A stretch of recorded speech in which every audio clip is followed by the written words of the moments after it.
Well students, good morning. Online classes में आपका स्वागत है। आज हम फर्स्ट ईयर एसडीपी के सेकंड सेमेस्टर में वेटनरी एनाटॉमी सब्जेक्ट में चैप्टर नंबर 8 डाइजेस्टिव सिस्टम के बारे में अध्ययन करेंगे। कल हमने फेरेक्स के बारे में अध्ययन किया। फेरेक्स जिसे फेरेक्स और ईसोफेगस के बारे में अध्ययन किया था कल।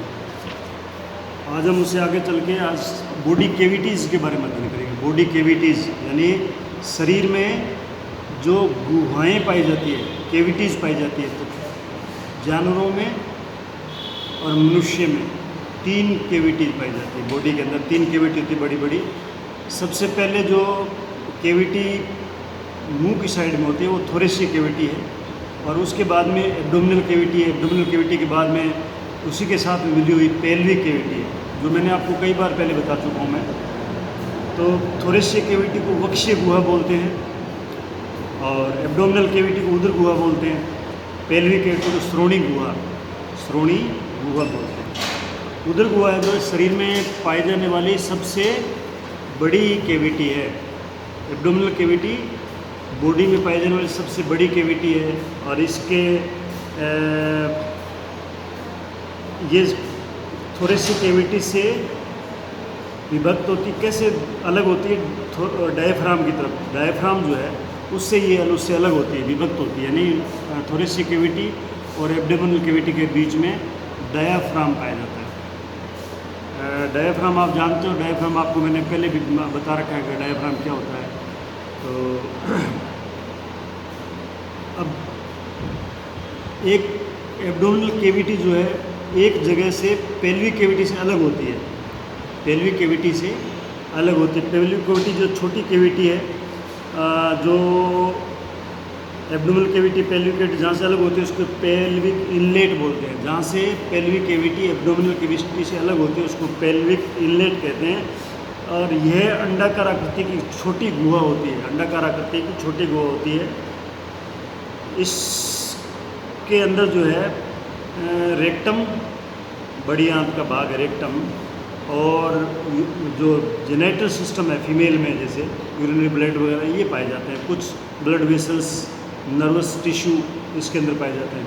एब्डोमिनल कैविटी जो है इसकी छत जो है, एब्डोमिनल कैविटी की छत जो है वो लंबर वर्टिब्री और डायफ्राम के कुछ भाग से और सबलंबर मसल्स से इसका रूफ बनता है। इसकी छत जो है एब्डोमिनल कैविटी की वो इन चीज़ों से बनती है। कौन कौन सी चीज़ें बनती है? तो लंबर वर्टिब्री आपने पढ़ा कि लंबर वर्टिब्री, और उसके बाद में डायफ्राम का भाग, और एक सब लंबर मसल्स। सब लंबर का लंबर जो वर्टिब्री उसके नीचे जो मसल है वो सब लंबर मसल्स है, उनके द्वारा इसका छत बनता है। एब्डोमिनल कैविटी का छत बना जाता है। और इसकी जो आसपास की दीवारें हैं, दोनों साइड की पार्श्व दीवारें, यानी इसके ऊपर तो वर्टिब्री का छत हो गया, साइड की जो दीवारें हैं वो ओब्लिक और ट्रांसवर्स एब्डोमिनल मसल्स, ओब्लिक और ट्रांसवर्स एब्डोमिनल मसल्स, और एक ट्यूनिका एब्डोमिनलिस, पोस्टीरियर रिब्स, जो पीछे वाली रिब्स है उनके द्वारा, कार्टिलेज ऑफ एक्सटर्नल रिब्स, जो एक्सटर्नल रिब्स है वो मैंने बताया था कि नीचे जो है स्टर्नम से रिब्स जो है कार्टिलेज से जुड़ती है। तो वो एक्सटर्नल रिब्स ये मिलके उसकी दोनों साइड की पार्श्व दीवारें बनाती है। और उसका फर्श जो है, एब्डोमिनल कैविटी का फर्श जो है वो एक तो रेक्टाई एब्डोमिनिस, एक एपोन्यूरोसिस और ट्यूनिका एब्डोमिनलिस, ये मसल्स हैं, और एक जीफॉइड कार्टिलेज जो स्टर्नम का जीफॉइड कार्टिलेज है, ये उसका फर्श बनाते हैं। तथा अगर भित्ति एंटीरियर वाल जो है उसके आगे की वाल है, मुंह की तरफ जो वाल है थोरेसिक कैविटी की तरफ, वो बनती है डायफ्राम से। यानी थोरेसिक कैविटी और एब्डोमिनल कैविटी के बीच में डायफ्राम आ जाता है, तो वो इसका अग्र भाग बनाता है। उदर गुहा जो है, एब्डोमिनल कैविटी जो है वो पूरी होलो कैविटी मान लो, जैसे उसके ऊपर छत है, साइड में दीवारें हैं, नीचे उसके फर्श है।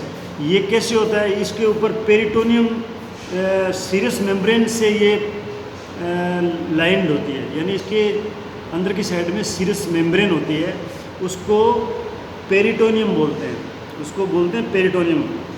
और जो ये एब्डोमिनल कैविटी है, इसमें 5 छिद्र होते हैं, 5 इसमें छिद्र होते हैं। 3 छिद्र डायफ्राम में होते हैं और 2 छिद्र जो है वो इंगुइनल कैनाल में होते हैं। इंगुइनल कैनाल का मतलब है जैसे अम्बिलिकल जो सुंडी होती है ना, वो जो है इंगुइनल कैनाल है, सुंडी। तो 3 छिद्र डायफ्राम होते हैं, 2 छिद्र जो है इंगुइनल कैनाल में होते हैं। ये भी आपको याद रखना है कि एब्डोमिनल कैविटी में कितने छिद्र पाए जाते हैं, 5 छिद्र पाए जाते हैं। जो डायफ्राम के 3 छिद्र हैं, डायफ्राम के 3 छिद्र कौन से हैं उनको भी आपको याद करना। वो है हिएटस ईसोफेगस। हिएटस ईसोफेगस यानी ये वो जगह है जहाँ से ईसोफेगस डायफ्राम को क्रॉस करता है, जहाँ से ईसोफेगस डायफ्राम को क्रॉस करता है। एओर्टा, हिएटस एओर्टिकस, जहाँ से एओर्टा जो बड़ी आर्टरी है एओर्टा, वो यहाँ से डायफ्राम में से निकलती है और हार्ट में जाती है। फिर यहाँ से निकल के हार्ट में जाती है। पोस्टीरियर वेना केवा यानी फोरामेन डेक्स्ट्रम जिसे बोलते हैं, ये बड़ी वेन है जो हार्ट में जाएगी डायफ्राम को क्रॉस करके, बॉडी के नीचे वाले पोर्शन के सारा ब्लड लेके ये पोस्टीरियर वेना केवा जो है ये जाएगी। जब आपको मैं ब्लड सर्कुलेटरी सिस्टम पढ़ाऊँगा तब आपको एओर्टा और वेना केवा ये बताएंगे आपको क्या। वैसे आप लोगों ने छोटी क्लासों में 12वीं में 11वीं में पढ़ रखा है कि भाई एओर्टा क्या होता है और वेना केवा क्या होता है। अब हम देखते हैं, ये तो थी एब्डोमिनल कैविटी की बात, जिसके अंदर डाइजेस्टिव ट्रैक्ट पड़ी रहती है। मोस्टली भाग जो है डाइजेस्टिव ट्रैक्ट का वो एब्डोमिनल कैविटी में रहता है, जैसे लीवर है, आपका रूमन है, रेटिकुलम है, ओमेजम, एबोमेजम, या स्टोमक है, नॉन रूमिनेंट में स्टोमक है, स्मॉल इंटेस्टाइन, लार्ज इंटेस्टाइन का भाग कुछ, ये सारी चीज़ें जो है एब्डोमिनल कैविटी में रहती है। अब हमें देखना है पेरिटोनियम क्या है। पेरिटोनियम अभी आपको मैंने बताया था कि जो एब्डोमिनल कैविटी है उसकी अंदर वाली दीवार जो है सारी, वो सीरस मेम्ब्रेन से आच्छादित होती है, यानी रेखित होती है, उसमें सीरस मेम्ब्रेन लगी हुई होती है। उस सीरस मेम्ब्रेन को ही एक्चुअल में पेरिटोनियम बोलते हैं। ये सीरस मेम्ब्रेन है जो एब्डोमिनल कैविटी, पेल्विक कैविटी का कुछ भाग और उस पर तो ये छाई रहती है, लेकिन इसके अंदर जो अंग है ना, आंतरिक अंग जैसे स्टोमक है, रूमन रेटिकुलम या लीवर है, इनके ऊपर भी ये जो सीरस मेम्ब्रेन है ये ऊपर आच्छादित होती है, यानी इसके ऊपर भी ये सीरस मेम्ब्रेन है। कुछ सीरस मेम्ब्रेन जो है इंटरनल ऑर्गन के ऊपर होती है और कुछ एक पार्ट उसका, एक लेयर उसकी होती है जो एब्डोमिनल कैविटी के अंदर वाली दीवार है, और इन दोनों के बीच में ये पूरी मतलब कि आपस में कंप्लीट होती है, ये खुली हुई नहीं होती कहीं से, इसके अंदर सीरस फ्लूइड भरा होता है। इसको चारों तरफ आंतरिक अंग है उनके चारों तरफ भी ये पाई जाती है। और ये जो पेरिटोनियम जो है ये पूरी तरह से बंद होती है, ये एब्डोमिनल कैविटी में पूरी तरह से बंद होती है, लेकिन नर में बंद होती है, मेल में ये बंद होती है, लेकिन फीमेल के अंदर ओविडक्ट, जो 2 ओवरी से ओविडक्ट निकलती है, वो इसमें से निकलने के लिए छिद्र होता है, उसमें से निकलने के लिए उसमें 2 छिद्र होते हैं। ये भी आपको याद रखना है कि इसमें 2 छिद्र क्यों होते हैं, वो ओविडक्ट के लिए होते हैं। पेरिटोनियम डबल फोल्डेड होती है, 2 सत्र होती है, इसकी 2 स्तर होती है, 2 लेयर होती है। वे संरचना, अब ये 2 स्तर समझ गए आपके, एक तो जितने ऑर्गन है उनके ऊपर स्तर है, एक जो दीवार पे है, और इन दोनों के बीच में जगह उसको पेरिटोनियल कैविटी बोलते हैं, और उसमें सीरस फ्लूइड भरा होता है, उसमें सीरस फ्लूइड भरा होता है जो फिर इंटरनल ऑर्गन्स की रक्षा करता है। अब एक चीज़ आपको समझनी पड़ेगी कि जो संरचनाएं जितने मतलब जैसे लीवर है आदि, ये संरचनाएं कुछ ऐसी है जो स्टोमक से जुड़े रहते हैं। किससे? ये जो सीरस मेम्ब्रेन है ना, उसका एक फोल्ड निकल के वो स्टोमक को और लीवर को और इनको आपस में जोड़ता है, उस फोल्ड को बोलते हैं ओमेंटम, उसको बोलते हैं ओमेंटम। और जो आंत के ऊपर जो सीरस मेम्ब्रेन है उसका एक फोल्ड बन के, और वो जो एब्डोमिनल कैविटी की उदरगुहा की जो पृष्ठ भित्ति है, ऊपर वाली भित्ति है, उससे जुड़ती है, उसको मिजेंट्री बोलते हैं, मिजेंट्री या मिजेंट्री। तो आपको मिजेंट्री और ओमेंटम में फ़र्क आना जरूरी है, ये आपको याद करना कि ओमेंटम क्या है और मिजेंट्री क्या है, क्योंकि ये भी एग्जाम में आपसे पूछा जाएगा। अब आपको बता दें, मैंने अभी बताया पेल्विक कैविटी है। पेल्विक कैविटी क्या है? जो सबसे छोटी कैविटी है पेल्विक कैविटी, यानी ये तीन जो कैविटी है, थोरेसिक कैविटी, एब्डोमिनल कैविटी और पेल्विक कैविटी, इन तीनों कैविटीज़ में सबसे बड़ी कैविटी है एब्डोमिनल कैविटी, उससे छोटी कैविटी है थोरेसिक कैविटी। और थोरेसिक कैविटी में दो लंग्स, दोनों फेफड़े, हार्ट, जो हृदय है वो, ये ऑर्गन उसमें, और उसमें ट्रेकिया का नीचे वाला पोर्शन जो लंग्स में जाता है वो भाग, और एओर्टा जो निकलती है वो भी वहीं पे होती है। तो ये इतनी ऑर्गन जो है पेल्विक कैविटी में पाए जाते हैं, ये थोरेसिक कैविटी में। एब्डोमिनल कैविटी मैंने बता दिया आपका, लीवर है, स्प्लीन है, पेंक्रियाज है, स्मॉल इंटेस्टाइन है, लार्ज इंटेस्टाइन है, स्टोमक है, रूमन रेटिकुलम, जो भी वो पाए जाते हैं। पेल्विक कैविटी जो है सबसे छोटी गुहा है, इसकी छत जो है पेल्विक कैविटी की, इसकी जो रूप है ये एब्डोमिनल कैविटी के बाद की कैविटी है, पूंछ की साइड में। तो इसमें इसकी छत जो है वो सेक्रम बोन, जो 5 बोन फ्यूज होती है सेक्रम की, वो इसकी छत बनाते हैं। और प्रथम 3 कोक्सीजियल वर्टेब्रे, कोक्सीजियल वर्टेब्रे जो पूंछ वाली हड्डियाँ हैं वो पहली 3, उनसे इसका छत बनता है। और इसका फर्श जो है वो प्यूबिस और स्चिम से, जो श्रोणी मेखला हड्डी है, पेल्विक गर्डल जिसे बोलते हैं आप, जो बोन है पेल्विक गर्डल, उसमें इलियम, स्चिम, प्यूबिस 3 बोन होती है, जो आपको मैंने प्रैक्टिकल में बताया था, पढ़ाया भी था। तो उस पेल्विक बोन की प्यूबिस और स्चिम बोन जो है वो इसकी फर्श बनाते हैं, इसका फ्लोर बनाते हैं। और दीवारें जो है वो उसको इलियम और सेक्रोसिएटिक लिगामेंट से, यानी इलियम बोन जो है पेल्विक बोन की इलियम बोन वो, और एक सेक्रोसिएटिक लिगामेंट, और ये उसको बनाते हैं, किसको? इसके दीवारों को।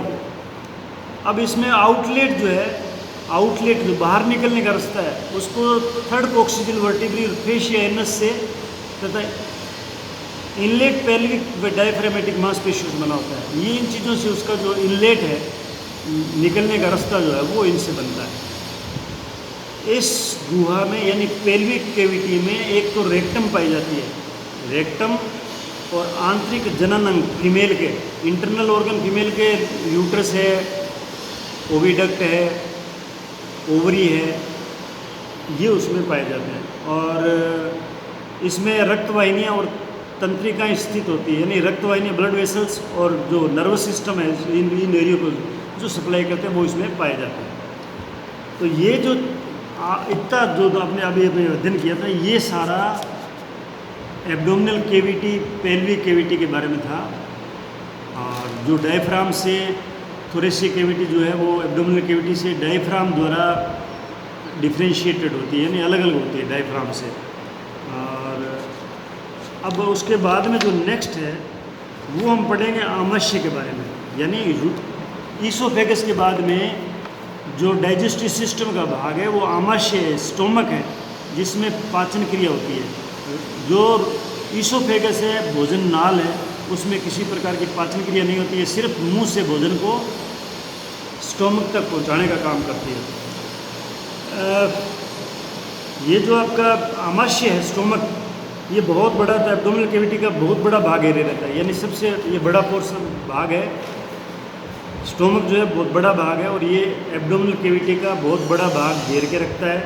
ये मध्य रेखा के बाईं ओर स्थित होता है। जो मीडियन लाइन है, मीडियन लाइन बॉडी को जो 2 भागों करते हैं वो मीडियन लाइन होती है, उस मीडियन लाइन के बाईं ओर स्थित होता है। ये स्टोमक जो है बाईं ओर स्थित होता है। और रूमिनेंट में इसके 4 प्रकोष्ठ होते हैं। रूमिनेंट में जो स्टोमक है उसके 4 कंपार्टमेंट होते हैं। अब ये कंपार्टमेंट आप स्टोमक ऑफ केटल जो है वो देख सकते हो आप डायग्राम में, ये पेज नंबर 201 पर है। पेज नंबर 201 पे इसमें एक साइड में जो है इधर आपके ये देखो, ये ईसोफेगस है, ये ईसोफेगस है, इस मान में यहाँ ईसोफेगस जुड़ता है आगे, ये ईसोफेगस यहाँ जुड़ता है। उसके बाद में फिर ये रूमन का डोर्सल भाग है, डोर्सल सेक ऑफ रूमन, ये रूमन का डोर्सल सेक है। उसके बाद में रेटिकुलम, ये इधर, उसके बाद में रेटिकुलम है, ये साइड में रेटिकुलम है। रेटिकुलम के बाद में ओमेजम है, ये ओमेजम है। ओमेजम के बाद में फिर एबोमेजम है। एबोमेजम के बाद में ये जगह जो है ये स्मॉल इंटेस्टाइन से जुड़ती है। यानी इसके 4 भाग हो गए। रूमन को बोलते पाउंच, पाउंच या रोमनथिका, रूमन को बोलते हैं पाउंच या रोमनथिका। रेटिकुलम को हनीकॉम्ब बोलते हैं। रेटिकुलम जो सेकंड पार्ट है रूमन का उसको हनीकॉम्ब बोलते हैं। ओमेजम तीसरा पार्ट है जिसको प्लाइस या मैनीफोल्ड या मज्जिका बोलते हैं। ओमेजम का दूसरा नाम है प्लाइस, मल्टी मैनीफोल्ड या मज्जिका। और चौथा पार्ट जो है रूमन का वो है एबोमेजम, जो ट्रू स्टोमक होता है उसको सच्चा आमाशय बोलते हैं। बिल्कुल पाचन क्रिया जितनी होती है वो सबसे ज़्यादा पाचन क्रिया यहीं पे होती है, ओमेजम में। ये सारे प्रकोष्ठ जो है ये पेट के 4 भाग हैं, जो ये चारों प्रकोष्ठ जो है ये अलग अलग कैसे विभाजित होते हैं, ये अलग अलग ग्रूव द्वारा विभेदित रहते हैं। ग्रूव्स होते हैं इनमें, अलग ग्रूव बने होते हैं जिससे अलग अलग रहते हैं। इनकी क्षमता जो है, इनकी कैपेसिटी, ये 4 पार्ट जो है इनकी कैपेसिटी पशु की उम्र, उसके आकार व नस्ल पर निर्भर होती है। पशु की उम्र के आधार पे भी इनकी कैपेसिटी होगी, पशु की आकार पे, पशु छोटा है तो ये छोटे होंगे, बड़ा है पशु तो ये बड़े होंगे। और पशु की नस्ल पे, कुछ नस्ल पशुओं की नस्ल बड़े पशु होते हैं, उनमें जो है ये स्टोमक की कैपेसिटी ज़्यादा होती है। छोटे साइज वाले नस्लें हैं उनमें कम होता है। एक जो मीडियम साइज़ का जानवर होता है रूमिनेंट, केटल, गाय जो मीडियम साइज़ की, उसके पेट में यानी उसके स्टोमक में, जिसमें 4 कंपार्टमेंट होता है रूमन, रेटिकुलम, ओमेजम, एबोमेजम, उसमें 136 से 182 लीटर यानी 30 से 40 गैलन तक तरल उसमें आ सकता है, तरल पदार्थ उसमें आ सकता है, इतना उसकी कैपेसिटी है। तो ये आपको याद रखना है कि भाई स्टोमक की कैपेसिटी मीडियम साइज़ के पशु की कितनी है, तो उसकी कैपेसिटी 30 से 40 गैलन या 136 से 182 लीटर, क्योंकि ये आपको एग्ज़ाम में पूछा जाएगा। अब इसमें से जो ये मैंने आपको बताया था इतना, इसमें 30 से 40 गैलन तक तरल पदार्थ आ सकता है। तो उसमें से रूमन में कितना होता है, रूमन में 80% आता है, पूरे पार्ट का 80% अकेला रूमन कवर करता है। रेटिकुलम में 5% आता है, 5% पार्ट इसका रेटिकुलम है, और 7 से 8% एबोमेजम में, और 7 से 8% भाग यानी 7 से 8% ओमेजम में, और 7 से 8% ही एबोमेजम में। यानी ओमेजम एबोमेजम में बराबर मात्रा में लिक्विड आता है। रेटिकुलम सबसे कम 5% आता है और सबसे ज़्यादा रूमन में 80% आता है। ये बाइफर्केशन भी आपको याद रखना है। अब आज हम जो है ना सिर्फ रूमन के बारे में अध्ययन करेंगे। आज सिर्फ रूमन के बारे में, रूमन मतलब रूमिनेट्स के पेट के 4 भाग होते हैं। पहला सबसे बड़ा भाग रूमन है, रूमन के बारे में अध्ययन करेंगे। ये पशु के पेट का पहला भाग है जो एब्डोमिनल केविटी में बाईं ओर का अधिकांश भाग घेरे रहता है। आप इसीलिए मतलब क्या है, पशु जब आफर आता है ना पशु में, तो उसके रूमन में गैस भर जाती है। रूमन में गैस भरती है तो आप उसको बाईं कोख में, बाईं जो पैरालंबर फोसा है ना, कोख जिसे बोलते हैं, वहाँ पर आप ट्रोकार कैनुला लगाते हो जिससे गैस निकलती है। तो अब ये जो है ना रूमन, ये डायफ्राम से लेके और पेल्विक केविटी तक फैला हुआ रहता है। काम देखो, डायफ्राम से लेके पेल्विक केविटी तक इसका फैलाव होता है। रूमन की बाहरी सतह में, जो रूमन की बाहर वाली सतह होती है ना, उसमें ग्रूव दिखाई देते हैं, जैसे राइट व लेफ्ट ग्रूव। ये ग्रूव होते हैं। ग्रूव मतलब, ग्रूव जानते हो आप, ग्रूव का मतलब अंदर बैठी हुई जगह। तो जैसे राइट व लेफ्ट ग्रूव, एंटीरियर और पोस्टीरियर ग्रूव, यानी राइट लेफ्ट ग्रूव, एंटीरियर और पोस्टीरियर ग्रूव, ये 4 प्रकार के ग्रूव पाए जाते हैं रूमन के ऊपर वाली सतह पे। इन ग्रूव्स के द्वारा रूमन को 4 भागों में बांटा जा सकता है। 4 भाग में बांटते हैं, तो वो 4 भाग जो है रूमन के, वो भी आपको याद रखने। कौन कौन से 4 भाग है? डोर्सल रूमिनल सेक, जो ऊपर वाला भाग है वो डोर्सल रूमिनल सेक हो गया। फिर आता है कोडोडोर्सल, यानी डोर्सल है लेकिन वो पीछे की साइड वाला भाग है। कोडोडोर्सल सेक और वेंट्रल रूमिनल सेक जो नीचे वाला भाग है रूमन का, वो वेंट्रल सेक हो गया, और एक कोडो वेंट्रल सेक हो गया, यानी नीचे से पीछे की तरफ वाला, पीछे का पोर्शन जो नीचे की साइड वाला वो कोडो वेंट्रल हो गया, जो पीछे का भाग ऊपर की साइड का वो हो गया कोडो डोर्सल।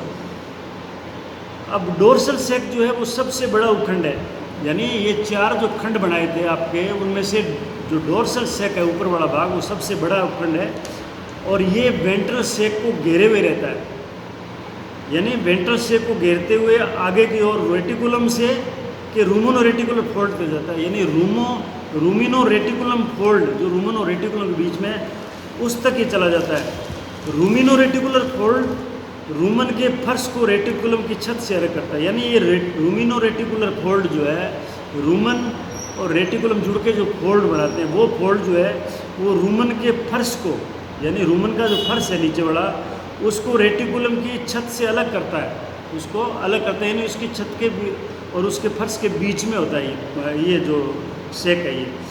ये डोर्सल सेक पुनः एक और छोटा सा डबल ब्लाइंड सेक बनाता है। ये डोर्सल सेक जो है ये दोबारा फिर एक छोटा सा डोर्सल ब्लाइंड बंद सेक बनाता है, तथा अंदर की तरफ डोर्सल कोरोनरी पिलर्स द्वारा विभक्त, डोर्सल कोरोनरी पिलर्स, ये कोरोनरी पिलर्स जो है मसल्स के होते हैं, उनको उसके द्वारा विभक्त रहता है। इसी प्रकार रूमन का पूर्ण वेंट्रल सेक जो है, यानी रूमन का जो नीचे वाला सेक है, पुनः एक और छोटा सा वेंट्रल ब्लाइंड सेक बनाता है, तथा आंतरिक संरचना में वेंट्रल कोरोनरी पिलर्स द्वारा विभक्त रहता है। ये कोरोनरी पिलर्स जो है, ये कभी आप जब कोई मरा हुआ जानवर आपको दिखाएंगे तब आप दिखाएंगे कोरोनरी पिलर्स क्या होता है। रूमन की आंतरिक संरचना में जो रूमन को अगर आप खोलते हो ना अंदर से, चीरा लगा के रूमन को हम खोलते हैं अंदर की साइड से, तो उसमें मस्कुलर पिलर्स जैसे मस्कुलर के जो पिलर्स बनाते हैं ना, मसल्स के उभरी हुई मसल्स लंबाई में, right left anterior posterior dorsal ventral आदि होते हैं, यानी कुछ डोर्सल में, कुछ एंटीरियर में, कुछ वेंट्रल साइड में, कुछ लेटरल साइड में ये पिलर्स होते हैं, जो बाहर की ओर गुरु के रूप में दिखाई देते हैं, जो बाहर की ओर गुरु के रूप में दिखाई देते हैं।